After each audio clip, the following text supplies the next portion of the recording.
मजबूत, स्वस्थ और अधिक शिक्षित भविष्य बनाने के लिए मदद करती है।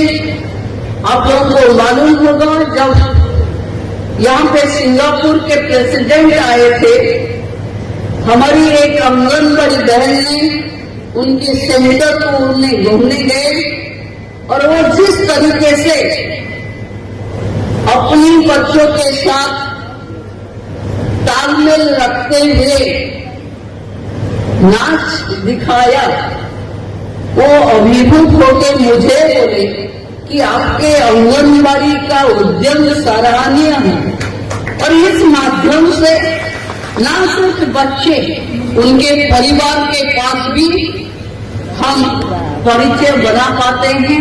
मुझे लगती है आज मैं आपके पास लेट में आई, आपको मालूम होगा मैं अंजलि जी से बोली थी कि विधानसभा में 10:30 बजे में थोड़ा उपस्थित होके उसके बाद निकल के आऊंगी, इस वजह से लेट हुई। मैं क्षमा प्रार्थी हूँ इसके लिए कि आपकी जो मैंने ऐसे अनचाहा त्रुटि के लिए मैं क्षमा प्रार्थी हूँ।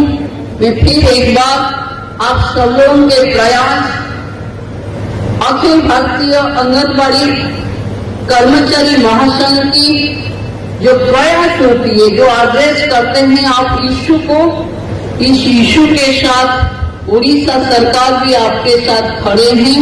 मैं इस बार जब जयपुर में सब महिला बाल विकास मंत्रियों की एक कर्मशाला थी 2 दिन की, जैसे आप लोगों का है, इसमें हमने खुद वो रिकॉर्डेड है, आप चाहें तो उसको देख सकते हैं। मैंने खुद बोली थी जो सबसे ज्यादा काम कर रही है उसको सरकार सबसे कम इंसेंटिव क्यों दे रही है।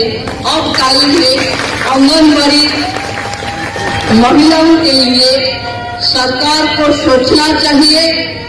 और जिस बहनों ने गांव में अपनी तकलीफ छुपा के दूसरे की तकलीफ को दूर करने के लिए लगातार प्रयास कर रही हैं, हम आपके हर लड़ाई में आपके साथ हैं। हम सिर्फ विचार परिवार के नहीं, सरकार में होते हुए भी आपके साथ हैं। जिस समस्या 1 साल में, चलो 10 महीने में हमारे पास आई, अंजलि जी और नेताजी बोल सकते हैं कि इन सबको बसंत जी को मैंने बोला और उनको एड्रेस किया है। अगर कुछ आपके बीच में ऐसा सोचा अपने की कुछ चीज रह गया होगा तो आप मेरे साथ आइए, आलोचना कीजिए। मुझे नहीं लगती कि डबल इंजन ने सरकार में आपके कुछ भी समस्या का त्रुटि होगा। हम साथ मिलके जिस विचारधारा को हम आगे ले रही हैं, गांव में इसको मजबूती में खड़ा करेंगे, क्योंकि अभी हम सक्षम सुभद्रा करने जा रहे हैं। मैं अखिल भारतीय जो अधिकारी है उनके सामने वो बोलना चाहती हूँ कि अभी जो अदर प्रदेश होगा इसमें क्या काम होगा मुझे पता नहीं, लेकिन ओडिशा आंगनबाड़ी बहनों ने गांव में जो सुभद्रा योजना के लागू किए हैं, इसके कारण आज मैंने एक मतलब आपकी ही प्रयास है, क्योंकि लाइफ में सुखद आना, समृद्धि आना, संपत्ति आना वो अलग बात है, लेकिन महिला हैप्पीली अगर लाइफ को लीड कर रही है, मतलब ये सुभद्रा योजना उनकी स्वाभिमान को आगे लिया है। तो इसलिए हम सब मिलकर जो सक्षम सुभद्रा बनाने वाले हैं, क्योंकि ओडिशा के नारी शक्ति को आगे लाके भी हम विकसित ओडिशा बनाएंगे। उत्कर्ष ओडिशा में आप लोगों की भागीदारी का हम सुनिश्चित करेंगे। और मोदी जी बोले हैं कि किसकी दया से नहीं, भागीदारी से आगे जाएंगे। अगर अच्छे काम का भागीदारी आपके साथ होगी तो इंसेंटिव और दूसरा डिमांड की भी भागीदारी सरकार निभाएगी। मुझे लगती है कि मोदी जी के टाइम बोलते थे कि this time is the right time, क्योंकि हम अमृत काल में जा रहे हैं। मुझे लगती है केंद्र में भी हम लोगों ने जो एक दो बात रखे थे, आप लोगों को भी पता होगा, केंद्र इस पे मोहर लगाने वाले हैं और आप लोगों का बहुत दिन का लड़ाई अब खत्म होने वाली है। नहीं, लड़ाई तो कभी खत्म नहीं होगी, फिर नया किस्सा आएगा, लेकिन जो बहुत दिन से थी वो सब हम लोग लड़ने वाले हैं। मेरे बहने ने मेरे पास आए थे, मैंने उनको समझाया पहले केंद्र दे दो, दे दे, उसके बाद हम दे देंगे। जो हमने बोले थे आप भरोसा हम पे कीजिए कि हम जो बोल के आए हैं उसके एक बिंदु भी लेस नहीं करेंगे।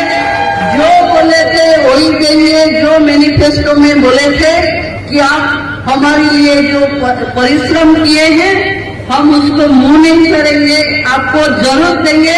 आप हमारी साथ रहिए, सरकार को घर घर पहुंचाइए और मजबूती से विचारधारा को पहुंचाइए। हम आपके साथ तब भी थे, आज भी है, आगे भी रहेंगे। वंदे मातरम।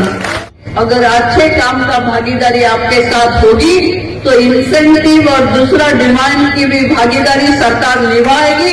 मुझे लगती है कि मोदी जी के टाइम बोलते थे कि this time is the right time, क्योंकि हम अमृत काल में जा रहे हैं। मुझे लगती है केंद्र में भी हम लोगों ने जो एक दो बात रखे थे, आप लोगों को भी पता होगा, केंद्र इस पे मोहर लगाने वाले हैं और आप लोगों का बहुत दिन का लड़ाई अब खत्म होने वाली है। नहीं, लड़ाई तो कभी खत्म नहीं होगी, फिर नया किस्सा आएगा, लेकिन जो बहुत दिन से थी वो सब हम लोग लड़ने वाले हैं। मेरे बहने ने मेरे पास आए थे, मैंने उनको समझाया पहले केंद्र दे दो, दे दे, उसके बाद हम दे देंगे। जो हमने बोले थे आप भरोसा हम पे कीजिए कि हम जो बोल के आए हैं उसके एक बिंदु भी लेस नहीं करेंगे। जो बोले थे वही देंगे। जो मैनिफेस्टो में बोले थे कि आप हमारे लिए जो परिश्रम किए हैं हम उसको मुंह नहीं करेंगे, आपको जरूर देंगे। आप हमारी साथ रहिए, सरकार को घर घर पहुंचाइए और मजबूती से विचारधारा को पहुंचाइए। हम आपके साथ तब भी थे, आज भी है, आगे भी रहेंगे। वंदे मातरम।